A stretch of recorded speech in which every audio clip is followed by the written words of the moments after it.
Princess Alison strikes again. That is the topic of tonight's byline. Let me ask you something. If you didn't show up for work, you don't show up for days, you don't show up for weeks at a time.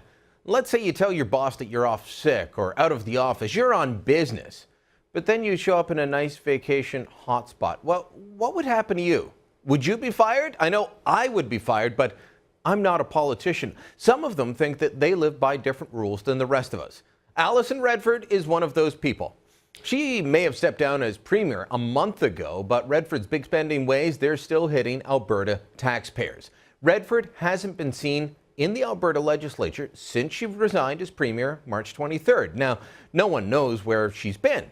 She had told the speaker of the legislature that she was away on special leave, meaning she wouldn't be docked pay, but then she surfaced in photos taken in Palm Springs, California. Redford was eating at Giuseppe's Pizza and Pasta, a casual kind of Italian restaurant located in Palm Springs, which, need I point out, is a long, long way from the Alberta legislature and a long way from Redford's Calgary riding. So, what are you saying? Everyone's entitled to a vacation, Lily. What's the big deal? Get off her back. Well, it's true. Everyone's entitled to a vacation, and I don't begrudge politicians their downtime. Most of them keep schedules that make the rest of us look lazy. The good ones, they're constantly on the go, constantly taking meetings, constantly at community events. So I get the need for downtime, but when you are on vacation, you let people know, hey, I'm on vacation. I'm going to be away for a few days.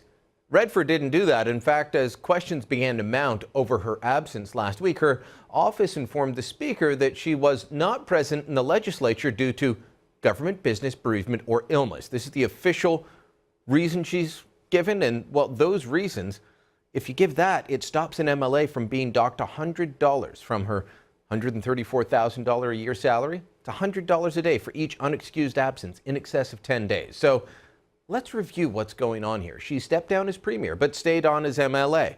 But she hasn't been showing up to work. But Redford still wants to be paid, so her office says she's away on an excusable absence and won't be back this legislative session, which ends June 5th.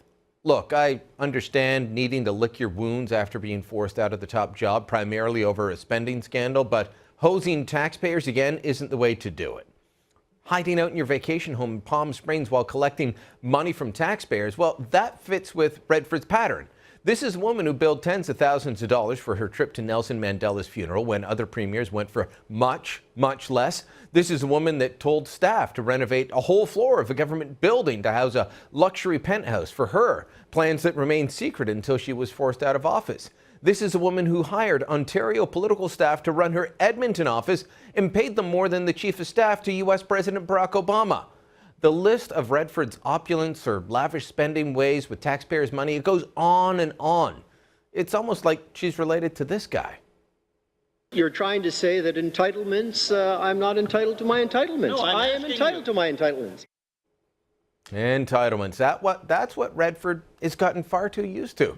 So taking time off work and billing people that are actually working for a living, people that are scraping by, well, why wouldn't she do it? She's entitled to it. I've covered politics for a long time. I've seen leaders come and go at all levels. When Paul Martin, a.k.a. the juggernaut, the man that was going to win the largest majority in Canadian history, suddenly found himself as a backbench MP, he did much like Redford. He collected his salary, but he rarely showed up. And I remember I quizzed him about it once for radio, and he actually told me that his trips to Africa and to and fro all around the world, well, that's what his constituents wanted to do. Well, Martin represented one of the poorest parts of Montreal, and his answer was a load of BS, but he thought he was entitled to tax money to work on his vanity projects. But then again, I've also seen other leaders suffer crushing defeat and then keep showing up to work head held high. Stéphane Dion. He lost the 2008 election and gave the Liberal Party their, up until that point, worst showing in decades. He resigned as leader, but he still showed up to work as an MP, and he did his job. I'd bump into him in the hallways, in the stairwells. The entourage was gone, but Dion kept working. That's what people expect the man or woman they hired to represent them to actually do. Alberta MLA Jonathan Dennis told us that he doesn't know why Redford's away, but he says his bosses expect him to show up. I don't know the whole situation there, only her and the speaker do, but that'll be up for her to explain. That being said, I've always looked personally as that every Albertan is my boss, and my bosses expect me to show up to work when I'm able to do so. So, Ms. Redford, it's time to be open and honest. If you are actually on a bereavement leave or you are sick, you need to let the public know that.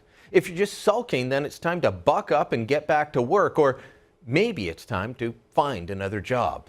And that's the byline.